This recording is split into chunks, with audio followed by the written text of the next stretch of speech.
Әлемдегі ең бай адам болып табылатын Илон Маск Манчестер Юнайтед командасын сатып алмақшы. Френки де Йонг Манчестер Юнайтед сапына ауыспайтын болды. Роналду Дортмундтық Боруссия сапына ауысуы мүмкін. Осы және өзге де қызыққа толы жаңалықтар біздің бүгінгі видеода. Видеоны бастамастан бұрын қазақ тіліндегі футбол туралы қызықты видеолар шығаратын YouTube арнаны қолдау мақсатында біздің арнамызға жазылып және видеоға лайк басуларыңызды сұраймыз.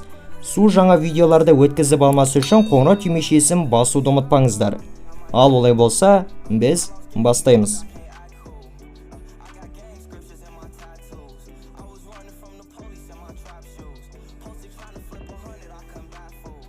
Туриндік Ювентустың аргентиналық жартылай қорғаушысы Анхель Ди Мария жарақатына байланысты қатардан шығып қалды.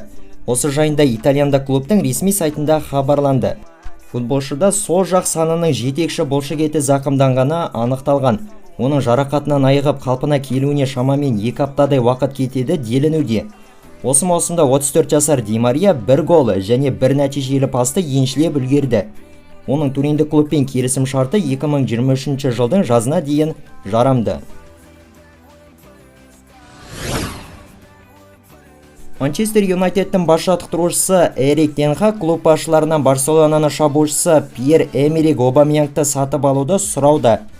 Mundo Deportivo баспасының деректеріне сүйенсек, голландиялық бапкер габондық ойыншы клубтың шабуылдағы потенциалын күшейтеді дегенге сенімді. Дегенмен ағылшындықтарға Обамеянгты алу оңайға түспесі анық, себебі ол Барса сапында қалғысы келеді. Сонымен қоса манкуниандық ұжым Лионның шабуылшысы Муса Дембелеге де көз тігіп отыр. Ал бұл туралы ақпаратты Manchester Evening News баспасы мәлімдеуде. Лондондық Челсидің француздық жартылай қорғаушысы N'Golo Kanté алған жарақатына байланысты қатардан ұзақ мерзімге шығып қалды, деп мәлімдеуде Sport Bible баспасы. Мәліметтерге сәйкес футболшы санын жарақаттап алған. Бұл жарақатты Канте өткендегі Тоттенхем мен Челси арасындағы кездесуде алған екен. Француздық ойыншы жарақатына байланысты өз командасына шамамен 1 ай уақыт бойы көмектесе алмайды.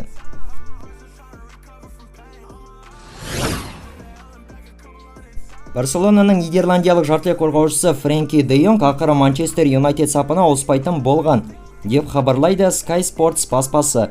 Баспаның деректері бойынша келіссөздер тым ұзаққа созылып кеткендіктен, ағылшындық клубтың басшылары бұл трансферден бас тартуға мәжбүр болған екен. Алдында хабарланғандай негізінен Қызыл Сойқандық ұжым ойыншыны 80 миллион еуроға сатып алу бойынша келісімге келіп қойған. Бірақ де Йонгтың жеке өзі ауысудан үзілді-кесілді бас тартты.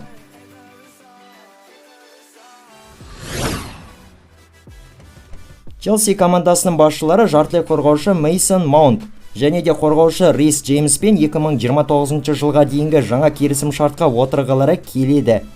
Осы жөнде Daily Mail баспасы мәлімдеуде. 22 жасар Рис Джеймстің Лондондық клубпен қазіргі келісімі 2025 жылға дейін. Ал 23 жастағы Мейсон Маунттың командамен келісім шарты 2024 жылға дейін жарамды.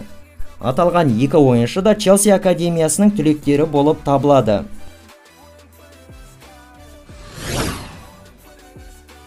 Криштиану Роналду бұқаралық ақпарат құралдары өкілдерін өзі туралы жалған ақпарат таратқандары үшін айыптады.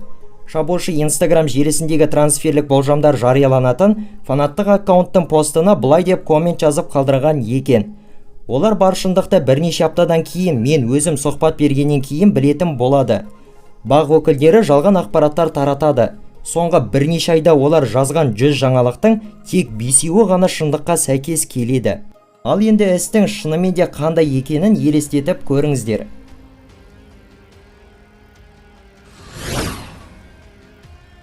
Дортмундтық Боруссия клубының жартылай қорғаушысы Марко Ройс немістік команданың трансферлік саясатына көңілі толмайтынын жеткізді. Біз басқа жерде дамуда армандап 2-3 немесе 4 жылдан кейін кетіп қалатын көптеген жас талантты ойыншылардан айырылып жатқанымызға қарау өте өкінішті. Сізде әрқашанда өте мықты команданы құраламыз деген сезім болады. Ал 1 немесе 2 жылдан соң команда қайтадан ыдырап кетеді. Себебі 2 немесе 3 маңызды ойыншылар кетіп қалады. Соңғы жылдары бізде болған ойыншыларға қараңыздаршы. Егер олар командада қалғанда, онда біз өзімізді Еуропада керемет қырымыздан көрсетер едік. Бірақ мен бұны футболдық бизнес екендігін түсінемін. Әркімнің өз мақсаттары бар. кімде-кім шешімді өзі үшін қабылдайды, деп жеткізген екен Марко Ройс. Манчестер Юнайтед командасы Барселонаның жартылай қорғаушысы Фрэнки де Йонгты ала алмай қалғандарынан кейін, енді олар Мадридтік Реалдың жартылай қорғаушысы Каземироға көз тігіп отыр. Осы жайында Марка баспасы хабарлауда. Мәліметтерге сәйкес, ағылшындық клуб бразилиялық футболшыны осы жазғы трансферлік терезе аяқталғанға дейін өз саптарына қосып алу нұсқасын қарастыруда. Барлығымыз түсініп отырғандай, бұл трансферді жүзеге асыру өте қиын болатыны айдан анық. Каземироның Реалмен келісім шарт мерзімі 2025 жылдың жазына дейін жарамды.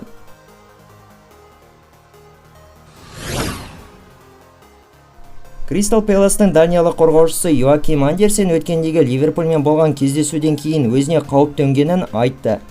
Айтып өтсек, сол матчта даниялық футболшы арандатудың арқасында Ливерпульдің шабуылшысы Дарвин Нуньестің қызыл қағаз алып, алаңнан қуылуына себепші болған еді. Мерсисайдта команданың жанкүйерлері Андерсеннің бұл әрекетіне қатты ашуланып, әлеуметтік желілерде футболшыға балағат сөздерді аямай жаудырған. Қорғаушының сөзі бойынша тіпті оның өзін және отбасын өлтіреміз деп қорқытқандар да болыпты.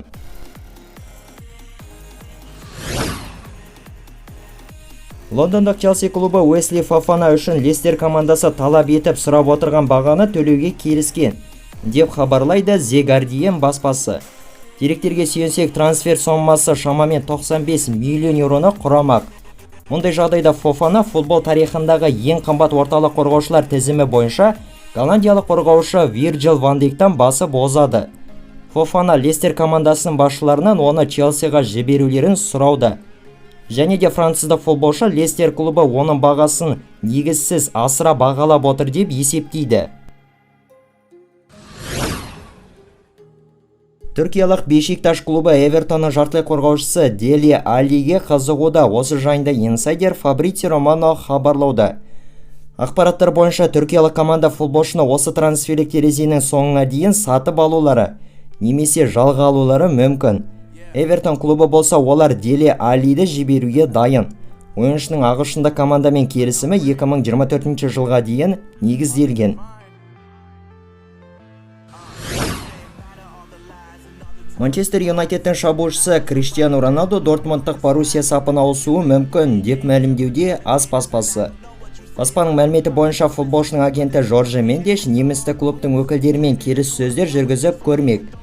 Дортмундтық ұжым португалдық ойыншыны қатерлі ісік анықталып қатардан шығып қалған шабуылшы Себастьян Альердің орнын алмастырушы ретінде өз саптарына қосып алулары мүмкін. SpaceX-тің басшысы, сондай-ақ Тесланың бас директоры Илон Маск Манчестер Юнайтед клубын сатып алатынын мәлімдеді. Бұл туралы ол өзінің ресми Twitter парақшасында айтты. Бұл шынымен бе, әлде жай ғана қалжың ба, ол жағы әзірге белгісіз. Манчестерлік клубтан да бұл туралы ешқандай хабар жоқ. Қазір дәл осы нәрсе желілерде қызу талқылануда. Әлемдегі ең бай адам болып табылатын Илон Масктың жеке өзі де егжей-тегжейді жөндеп түсіндірмеді. Соңғы жылдары Манчестер Юнайтед жанкүйерлері 2005 жылы команданы сатып алған американдық глейзерлер отбасына қарсы наразылықтарын жаудырып келеді. Ал осымен біздің бүгінгі жеткізген футбол жаңалықтары топтамасы аяқталды. Лайк басу, тіркелу және қолдау көрсетулеріңіз маңызды. Ал бүгінге осы, келесіде кездескенше аман сау болыңыздар.